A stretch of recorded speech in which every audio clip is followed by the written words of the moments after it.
ये जो स्टेटमेंट है ना, आपने इसको पढ़ना है। ये चैप्टर नंबर 4 की एग्जाम्पल नंबर 1 है। आपने स्टेटमेंट को रीड करना है, देन उसके अकॉर्डिंग फाइंड आउट करना है क्या गिवन है, क्या इसको चाहिए, रिक्वायर्ड क्या चीज़ है। वो कहता है 25 gram of limestone CaCO3 reacts with an excess of hydrochloric acid. दो बातें हुई हैं अभी। वो कहता है CaCO3 रिएक्ट किया किसके साथ, HCl के साथ रिएक्ट किया, और जिससे हमारी कोई प्रोडक्ट बनेगी CaCl2। ये एक रिएक्शन है, और इसमें से 25 ग्राम हमने एक CaCO3 लिया, उसको एक्सेस हाइड्रोक्लोरिक उसका नहीं है। जैसे हम पानी ले लें, हमें पानी का अंदाज़ा ना हो, और इसमें से हम काउंट करके जो है ना 10 ग्राम चीनी घोल लें। पानी का हम अनलिमिटेड है, पानी का पता ही कोई नहीं है हमें। इस तरह HCl का पता नहीं है कितना है, लेकिन हमें ये ज़रूर पता है कि CaCO3 हमने 25 ग्राम लिए। ठीक है, लाइमस्टोन चूने को कहते हैं वैसे ये। वो कहता है कि आप ये बताओ, ये जो है ना CaCl2 ये कितना बना है, CaCl2 कितना बना है ये बताओ। तो हम कैसे फाइंड आउट कर सकते हैं, उसके तरीक़ेकार को देखते हैं। हमारे पास मैथ इसका है CaCO3 का 25 ग्राम, और इसका हमें मालूम नहीं है, इसका फाइंड आउट करना है, इसका मैथ हमने फाइंड आउट करना है। दोनों के मोलर मैथ हम फाइंड आउट कर सकते हैं खुद से। वो कैसे कर सकते हैं, पहले मोलर मैथ निकाल के रख लेते हैं इसका, ताकि हमें बाद में काम आए। जो चीज़ आप कर सकते हो ना, उसको पहले सॉल्व कर लेना। एक मिस्टेक न्यूमेरिकल ऐसे सॉल्व होते हैं, जो चीज़ आपको मालूम है या जो चीज़ पहले फाइंड आउट कर सकते हो उसे करके रख लेना। तो मोलर मास CaCO3 का ये कैसे फाइंड आउट करते हैं, आपके प्रोडक्ट टेबल में गिवन होता है। जैसे Ca जो है वो 40 40 होता है, और ये 12, और ये 3 × 16। ठीक है, ये हमारे पास जनरली प्रोडक्ट टेबल है, आपकी बुक में भी 108 सफ़े बना हुआ है। तो यहाँ पर अगर आप देखो, तो दिस इज़ द कैल्शियम, ये कैल्शियम है आपके पास, और इसका यहाँ पर उन्होंने मैस भी लिखा हुआ है, ये 40.078 आ रहा है नज़र, ये नीचे मैस। ये वज़न हम लेते हैं मोलर मैस फाइंड आउट करने के लिए। ये 40 कैल्शियम का आ जाएगा। ये देखो कार्बन का कितना लिखा हुआ है, 12, ये कार्बन 12 है, और ऑक्सीजन जो है ये हमारा तकरीबन 16 है। ठीक है, तो इनके बस मैसेज को आपने जमा करना है, तो आपके पास पूरे कंपाउंड का मोलर मास निकल आएगा। तो मैंने सही लिखा है, Ca का आ गया, Ca का, अच्छा ये आ गया Ca का, ये आ गया कार्बन का, और ये ऑक्सीजन का। एक ऑक्सीजन का 16, और ऑक्सीजन है कितने टोटल, 3 है, तो 3 लिख देंगे हम। सर, हाँ जी। अच्छा, तो इसको आप जमा करो, तो कितना आंसर आएगा, 100। ठीक है, तो 100 आपके पास आंसर आ जाएगा, मतलब 100 ग्राम पर मोल जो है इसका मोलर मास निकल आएगा।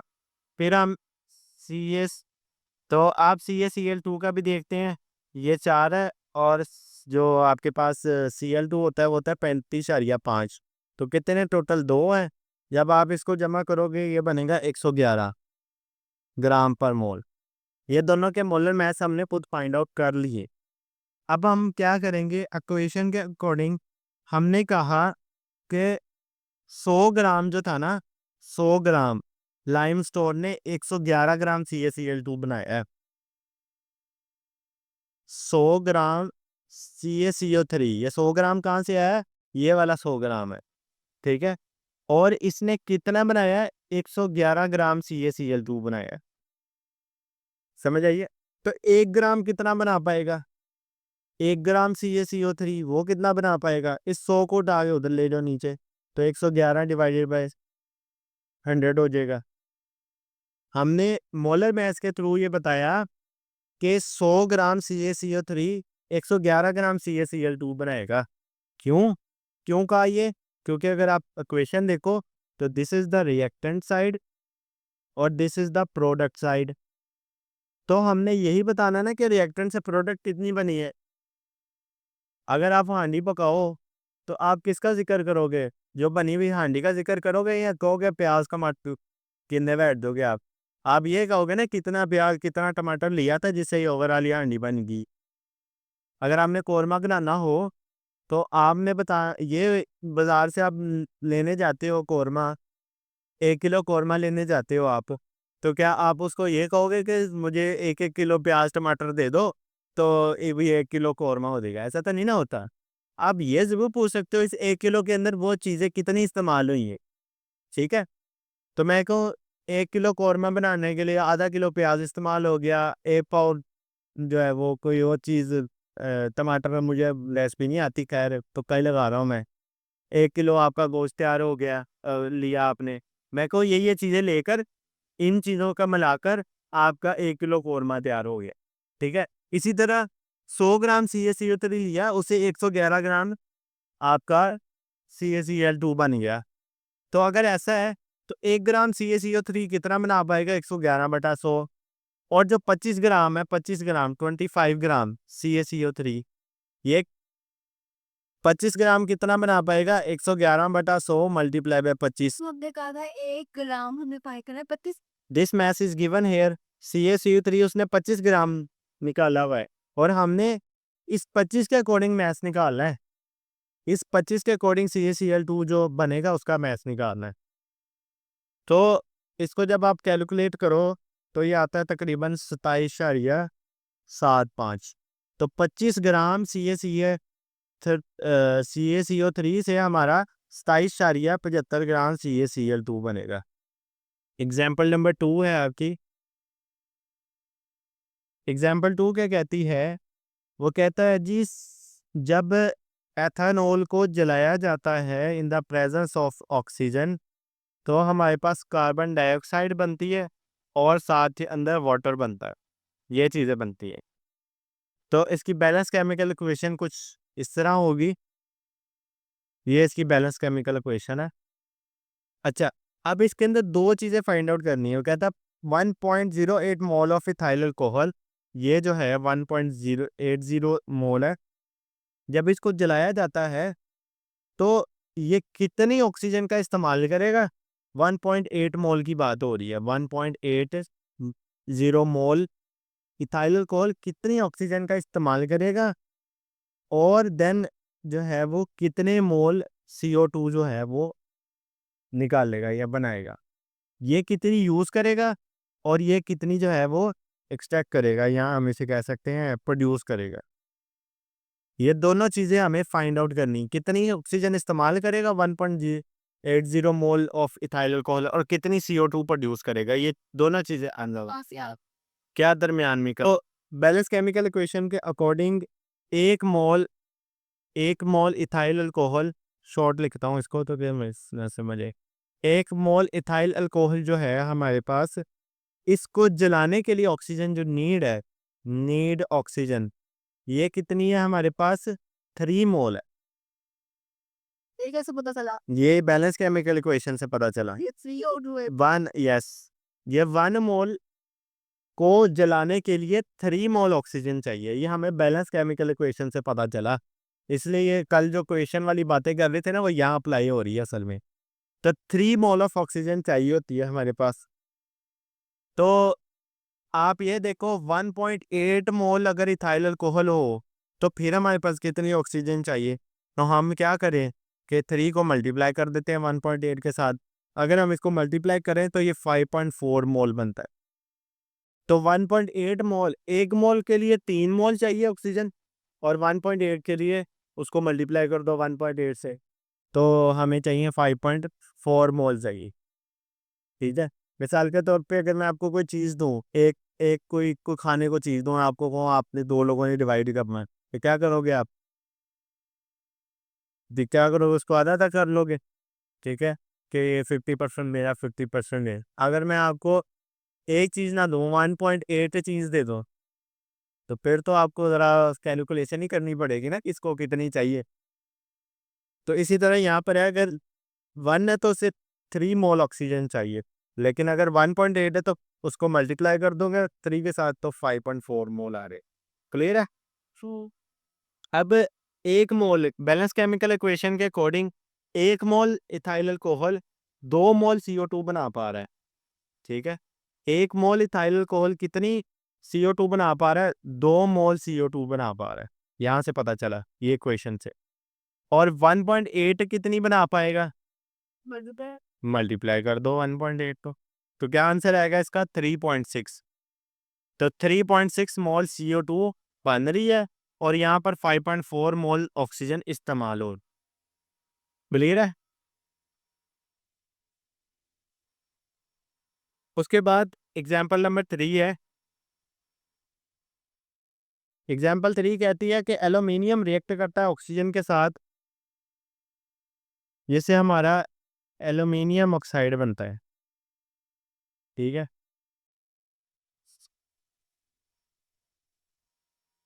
तो जब ये रिएक्ट करता है तो कितने ग्राम ऑफ ऑक्सीजन चाहिए?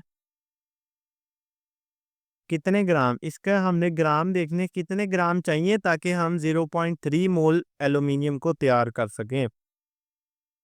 कितने ग्राम ऑक्सीजन के चाहिए ताकि हम 0.3 मोल एल्यूमिनियम को प्रिपेयर कर सकें। तो अगर बैलेंस केमिकल इक्वेशन देखो आप, तो आपको यहाँ पर 4 है, ये 4 वाला है। 4 मोल एल्यूमिनियम के लिए 3 मोल ऑक्सीजन की जरूरत पड़ती है। ठीक है, ये हमें इक्वेशन से पता चला। 4 मोल एल्यूमिनियम के लिए हमारे पास 3 मोल ऑक्सीजन की जरूरत पड़ती है। ठीक है, तो 1 मोल ऑफ एल्यूमिनियम के लिए कितना चाहिए होगा? 3/4। 4 को उठा के उधर ले गए ना, उधर डिवाइड कर दिया हमने। 4 मोल एल्यूमिनियम के लिए हमें 3 मोल चाहिए, यहाँ से पता चला ये 4 और ये 3। क्लियर है यहाँ तक? और 1 मोल के लिए कितना चाहिए? 3/4 हो जाएगा। और हमारे पास कितने गिवन है? 0.3। तो हम क्या करेंगे? 0.3 को मल्टीप्लाई कर देंगे, ये हो जाएगा 0.3 मोल एल्यूमिनियम के लिए 3/4 मल्टीप्लाई बाय 0.3 मोल ऑक्सीजन चाहिए। अब इसको कैलकुलेट करो ज़रा कैलकुलेटर से, क्या आंसर आता है? 0.225 मोल। तो 0.225 मोल हमें जो है वो ऑक्सीजन चाहिए है। अब उसका फार्मूला होता है, मोल्स का फार्मूला होता है मैस ओवर मोलर मैस। तो ये मैस फाइंड आउट करना है हमने, तो हम क्या करें? इस मोलर मैस को उठा के उधर मल्टीप्लाई कर लेते हैं, तो ये आ जाएगा mass is equal to number of moles. कितने निकालने हैं हमने? 0.225। और मोलर मैस O2 का कितना होता है? 2 × 16। क्या आएगा आंसर? 32। 16 2 बार कितना होता है? 32। ठीक है, तो 32 से मल्टीप्लाई करोगे तो आपके पास आंसर आएगा 7.2 ग्राम। तो 7.2 ग्राम ऑक्सीजन चाहिए ताकि हम 0.3 मोल एल्यूमिनियम को तैयार कर सकें। ये कम से कम भी 3 से 4 दफ़ा अपनी कॉपी पे ये सारे न्यूमेरिकल लिखो ताकि आपको स्टेप्स का पता चले। अदरवाइज आपने दीवारों पे टकरे मारनी जैसे बगैर मार के। हमारे मैं सुन रही हूँ। 1 मिनट, एग्जाम्पल नंबर 4 है। तो वो कहते हैं कि how many molecules of water will be produce if we react. अगर हम रिएक्ट करें हाइड्रोजन को ऑक्सीजन के साथ, तो हमारे पास पानी कितना बनेगा? कितने नंबर ऑफ मॉलिक्यूल्स पानी के बनेंगे? तो कहता है इसको अगर बैलेंस करो तो आपके पास ये बैलेंस क्वेश्चन बनती है। और उसने कहा कि 5 ग्राम हाइड्रोजन कितने number of molecules of water बना पाएगा, ये चीज़ उसने कही है। और हमें मोलर मास इनके मालूम है, जैसे कि हाइड्रोजन का आएगा 4 ग्राम। टोटल की बात हो रही है सारे ओवरऑल, 2 ये और ओ टोटल 4 हाइड्रोजन है। 2 2 बार 4, और एक हाइड्रोजन का वजन 1 होता है। अब देखो, वैसे तो वजन हाइड्रोजन का 1.008, तो वो 008 इतना इफेक्टिव नहीं है, तो हम उसको निगलेक्ट भी कर सकते हैं। और ये ऑक्सीजन है, ये कितना होगा? 16 16 32। और जो वाटर है हमारे पास, एक वाटर मॉलिक्यूल का 18 होता है, और कितने टोटल? 2 है, तो 36 ग्राम आ जाएगी। अच्छा, अब वो कह रहा है कि 4 ग्राम जो है हमारे पास, वो 36 ग्राम पानी बना पा रहा है। ये जो 4 ग्राम H2 है, ये 36 ग्राम पानी बना पा रहा है। 4 gram of H2 can make 36 gram of water H2O। तो सेम 1 ग्राम कितना बना पाएगा? 36/4, ठीक है। और 5 ग्राम कितना बना पाएगा? 36 multiplied by मल्टीप्लाई बाय 5। तो क्या हमारे पास आंसर आएगा? 45 ग्राम आता है। 45 ग्राम हमारे पास वाटर बना पाएगा। क्लियर है यहाँ तक? अब मैथ हमारे पास निकल आया, बस निकल आया। अब हमने मोल्स का बस इसमें फार्मूला लगाना है। Moles is equal to mass over molar mass. Mass है 45, मोलर मैस पानी का ये वजन हमने निकाल के रखा हुआ है, कितना है? 36। तो 36 से करो हम मल्टीप्लाई, कितना आएगा आंसर? कितना आंसर आएगा? 36 आएगा, 1.25 मोल्स। और आपको पता है जो एवोगैड्रो नंबर है Na, वो होता है मोल्स इनटू एवोगैड्रो नंबर, मतलब number of particles. Number of particles अगर हमने निकालने हो वाटर के तो वो निकलेगा मोल्स इनटू एवोगैड्रो नंबर। तो हमारे पास मोल है 1.25 मोल और एवोगैड्रो नंबर है 6.022 इंटू 10⁻23। तो अगर आप इसको मल्टीप्लाई करते हो विद द 6.022 तो ये आएगा 7, ठीक है। ये आएगा 1.505 इंटू 10⁻24, ठीक है, नंबर ऑफ पार्टिकल्स। अच्छा, एक चीज़ हमने मिस कर दी है इसमें से, वो ये है कि हमारे पास जो वाटर के मालिक्यूल्स है ना, वो भी तो देखो 2 बन रहे हैं यहाँ पर। ये चीज़ थोड़ी सी मिस होगी हमारी, तो इसको हमने मल्टीप्लाई बाय 2 भी करना है यहाँ पर। ए इतर Q क्योंकि हमारे पास जो वाटर मौजूद है ना वो 2 है, ये 2 मोल्स है वाटर, तो हमने मल्टीप्लाई बाय 2 भी करना। जब हम ये मल्टीप्लाई बाय 2 करेंगे तो हमारे पास आएगा 1.505 into 10⁻24 number of particles. Molecules कह लो, पार्टिकल्स कह लो, एक ही बात है, ठीक है।